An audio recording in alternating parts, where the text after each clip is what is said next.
Welcome to RWG Publishing. You know, when we first dove into this book, My Spiritual Mom, it was Kami's journey that really struck us. Uh-huh. You know, that search for genuine connection. Oh, absolutely. It's something I think we can all relate to. It is. This idea of yearning for something more, something deeper. Yeah, and in this deep dive, we're going to unpack that journey with Kami Kane as she kind of navigates those feelings of being a little bit lost in this really successful family. Yeah, totally. Materially wealthy, but, you know, maybe emotionally a bit barren. Yeah, and how she finds that sense of belonging and purpose in these unexpected places, right? Yeah, it's really about... It's a beautiful story. Yeah. It really is. And it's how those initial feelings of being a little bit of an outsider in her own family kind of spurred her to seek something more, something bigger. So let's jump into chapter 1. We're introduced to Kami's world and her family life. And on the surface, everything looks perfect. Her dad, he's the CEO of Barry's Treats. Her mom is super involved in charity work. But Connie's experience within that environment is totally different, right? It is, yeah. Her self-perception is just so different from that image of success. Right. Like, she describes herself in very ordinary terms, and she feels like she doesn't measure up. You know, her siblings, Andrea and Jack, they seem to embody everything her parents value. Yeah. Perfect children. Yeah. Andrea excels in homeschooling. Right. It's grade A's. Yeah. And Jack is this star athlete. Oh, wow. At an Ivy League school. Oh, my gosh. So, yeah, you can see how... It sets the stage, right? It does, for her feelings of being the odd one out. The odd one out, yeah. And she even mentions overhearing comments. Right. And how she was never acknowledged. Yeah. In all those articles about her dad's success. It's like she was invisible. Yeah, like she wasn't even there. Yeah. And so I'm wondering, you know, what impact do you think that had on her? Oh, that feeling, you know, of being unseen, unheard. Yeah. That's a huge thing. It erodes your sense of self-worth. Right. And fosters that isolation. Yeah, even in like a big bustling house. Absolutely. It doesn't matter where you are. If you don't feel seen, you feel alone. Yeah, totally. And then on top of that, you know, her negative experiences with both homeschooling and private school really just add to this feeling of not fitting in, not belonging. Anywhere, not just at home. Exactly. So she's living this huge mansion, 5 stories, an elevator, all the things. Oh. You know, I think a lot of people would think of as the dream. Yeah, for sure. But for Kami, it became this place of ice-cold loneliness, as she describes it. Right, because it's not about the material possessions. It's about that connection. That human connection. Yeah. Right. It's so interesting because... It is, the contrast is so stark. Yeah. You know, they have this picture of perfection, this family. Totally. But inside... It's empty. It is, for her anyway. So she's searching for something more. She is, and that's where Abby comes in. Okay, so chapter 2. Tell me about this new character, Abby. Well, she's a classmate. Okay. And she's really pivotal because she's the first one to offer genuine interest towards Kami. Okay. And she does it by constantly inviting her to church events. Okay. You know, Bible studies, youth group, even the Easter production. Right. And Kami's not thrilled about this. No, not initially. She finds it annoying. Really? Yeah, you know, religion's not really a big part of her family's life. Right, they go to church. They do, but it's more out of... Obligation. Yeah, obligation than actual faith, you know? Right. So she's resistant. She is, but Abby just has this... What is it about Abby?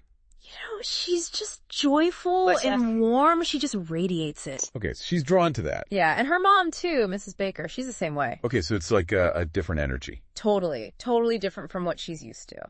Yeah, and during this time, we see Kami trying to find solace outside of her family. Yeah.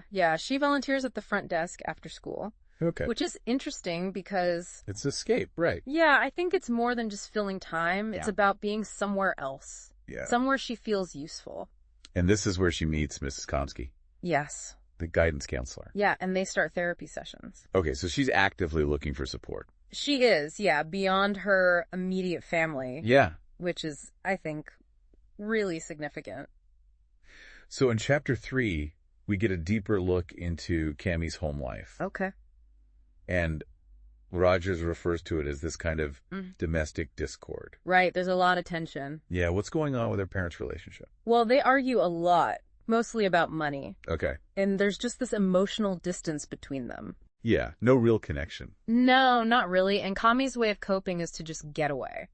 To physically escape. Yeah. She goes driving. Okay. Interesting. And it's during this time that she finally gives in to Abby's invitations. To the Easter production. To the Easter production, yeah. Okay. What was that like for her? Well, at first she's like, I'm out of here. I'm not going to stay. Yeah, but she ends up being captivated by it. Really? Yeah, the special effects, the live animals, the whole story. Okay, so it's more than just entertainment. Yeah, it really touches her. And after the show, she meets Mrs. Baker. Abby's mom, Marcia. Yeah, Marcia. And she gets introduced to the youth group. Right, and this is a big turning point. Okay, how so? Well, she meets Marcia, who is just this embodiment of warmth, right, and acceptance. Right, everything she's been looking for. Yeah, and she also meets Tommy Swisher. Okay. Who gives her all the info about the church's activities. Okay. And for the first time, Kami feels like she belongs. Wow, that's huge. Yeah, but then she goes back home. Oh, right. Back to reality. Back to reality, and those feelings fade. Yeah, that makes sense. Yeah. Okay, so chapter 4 is a step towards faith. Okay. And despite those feelings fading, something from the church experience must have stuck with her. It did, yeah. What happens that leads to this change? Well, she goes to church with her parents on Sunday. Okay, like they always do. Yeah, the whole routine, Yeah. Dressed up, but not really engaged. Right. But this time, the pastor's message really gets to her. What's the message about? It's about feeling alone and lost. Oh, wow. And he invites people to come to the altar for prayer. Right. And Kami feels this pull. Internally? Yeah, like a whisper saying, come to me. Oh, wow. Follow me. And she's hesitant. Oh, yeah, she's worried about what her family will think. Right, right. But she goes. Wow, that's a big step. It is. Yeah, she meets Ruth Ann Webb at the altar. Okay. And she takes the step of inviting Jesus into her heart. Okay. And immediately, Ruth Ann invites her to the God Loves Me Bible study. Wow. They move fast at this church. They do, but it's really significant Yeah. because Kami feels this genuine care from Ruth Ann that she doesn't get at home. Right, of course. And then her parents find out. Oh, I bet they're not thrilled. No, they're not. They're cold. They're disapproving. Yeah. They make it clear they don't like religion. So now she's got this conflict. Yeah. Between her family and her faith. Exactly. And she chooses her faith. She does, yeah. Chapter 6, she goes to the Bible study. Okay, that's embracing a new path. Right. And that must have been a hard decision. It was, yeah. She's nervous. She's got social anxiety. Right. And she doesn't know anyone there. Yeah. She's afraid of being judged. Right. She even tries to keep her family name vague. Really? Yeah, she doesn't want them to know who her parents are. Wow, that's interesting. But the group is amazing. Okay, tell me about it. Well, it's the opposite of what she's used to. Yeah. Everyone's welcoming, accepting. That's good. Yeah, Ruth Ann introduces her to the other members. Okay. Ileana Reyes, Jessica Rivas, Tommy Swisher, and Marcia Baker. Okay, so she's already met Marcia. She has. Okay. And Ileana opens the meeting with a prayer. Okay. And she emphasizes community and support. Oh, that's great. Yeah, she says, we do not do life alone. We need each other. That must have been so powerful for Cami. Oh, absolutely. And then they discuss this passage about Jesus's desire for a personal connection with each individual. So Cami feels safe enough to share. She does, yeah. She talks about her dad and how dismissive he is. And how does the group react? With understanding. Good. Yeah, and Ruth Ann even asks Cami to share her thoughts on the text. Wow, so she's starting to find her voice. She is, yeah. It's really beautiful. So now let's jump to chapter 12. Okay. And this idea of Cami creating a new identity for herself. Right. What happens in the Bible study that leads to this? Well, they're talking about name changes in the Bible. Okay. Like how Abram became Abraham and Sarai became Sarah, a new purpose. A new identity. Yeah. Given by God. Right. And Tommy brings up this proverb. Okay. It says, a good name is more desirable than great riches. That's a good one. Yeah. So they decide to look up the meanings of their own names. Okay, fun. Yeah. They find a baby name book. Okay. And they start going around the group. Okay. Ileana's name means torch or bright. Oh, I like that. Yeah. Jessica's means God beholds. Wow. Tommy's, which is short for Elizabeth, can mean God's promise. Okay. And Ruth Ann's means a friend of grace. Wow, they all have such beautiful meanings. They do, yeah. So what about Kami? Well, her given name, Kami, means the crooked nose. Oh, no. Yeah, not so great. No, especially with all her insecurities. Exactly. But then Ileana keeps reading. Okay. And she finds that Camille, a derivative of Kami, means the priest's helper. Oh, wow, what a difference. Right, and Kami's just like, yeah, I want to be Camille. Oh, I love that. Yeah, she's like, I am not the crooked nose. I am the priest's helper. I will never be the crooked nose again. That's so powerful. It is, yeah, it's a complete rejection of that negative self-image. Yeah, and an embrace of her true identity. Exactly. I love it. So chapters 8 and 9 focus on mentorship. Okay. Specifically with Marcia Baker. Tell me about their relationship. Well, Marcia reaches out to Kami. Okay. And she offers to go over her answers to this self-assessment questionnaire. Okay. And they meet at the Owl Diner. Okay. And Marcia's approach is so gentle. Good. Yeah, she doesn't judge at all. Okay. But she's also very direct. How so? Well, she just says to Kami, you do not like yourself. Wow, straight to the point. Yeah, she's like, and you do not like your life. Why is that? That's a good question. It is, yeah. So what kind of insights does Marcia offer? Well, she starts by recognizing Kami's skills from her volunteer work. You know, she points out her customer service skills and her organizational abilities. She's like, these are strengths, not weaknesses. Yeah, someone finally sees her. Yeah, she even says that her volunteer work is a stepping stone into your great future. That's awesome. Yeah, and she notices that Kami really enjoys connecting people to the right information. Okay. When you know what is going on and when you feel useful. That's insightful. It is, yeah, and she really shows that she cares. Okay. And she encourages Kami to keep talking to her. Wow, so she's got a mentor now. She does, yeah, it's really sweet. So, chapter 13. Okay. This is where we see Kami start to share her story. Right. Marcia asks her to share her testimony. Okay. Her background, her faith journey. Yeah, and at first Kami's a little sarcastic. Really? Yeah, she talks about her privileged upbringing, but in a way that highlights the emptiness of it. The lack of connection. Yeah, and Marcia is surprised to learn that Kami doesn't want to join the family business. Right. And she suggests that God has placed Kami in a unique position to minister to her parents. Really? Yeah, through her life, her example. Wow, that's an interesting thought. It is, yeah. And then they talk about prayer, right? They do, yeah. Marcia asks if Kami prays for her parents. Okay. And Kami admits that she doesn't. Okay. And Marcia suggests that maybe that's a good place to start. To start praying for them. Yeah, she's like, it could be the first step of your story. Wow. And then later on, Marcia tries to talk to Kami outside her house. Okay. But her mom comes out and she's really upset. Oh, no, that's awkward. Yeah, it shows that there's still a lot of tension. Right, that makes sense. Yeah. Okay, so chapter 14, Finding Freedom in a New Father. This is a big one. It feels like a turning point. It is, yeah. What happens here? Well, first of all, Kami's grades start to improve. Okay, so things are getting better. Yeah. And Marcia reassures Kami that they're still friends. Good. Yeah, despite her mom's reaction. Okay, so that's important. Yeah, and then at Bible study, they talk about obeying God. Right. Even when it conflicts with what your parents want. Right. So she's learning to prioritize her faith. Exactly. Even when it's hard. Yeah. And both Ruth Ann and Marcia encourage Kami to be her own person. To not let her parents' negativity define her. Exactly. And this leads to this huge emotional release for Kami. Okay, like a breakthrough. Yeah, she feels free. That's amazing. And she finds comfort in these verses about God being a loving father. Okay, like what? Like Romans 8.15 and 2 Corinthians 6.18. Okay. And she really embraces God as her father. A father she never had. Yeah, the one who truly loves her. That's beautiful. It is. Chapter 15 is Testing the Waters of Love. Right. And it's so moving because Kami decides to act on that love. She actually tries to show affection to her parents. Yeah. She tries to connect with her dad in the theater room. Okay. And her mom in the hot tub. Yeah. And they're just not receptive. Oh, man. Yeah, they're emotionally unavailable. That's so sad.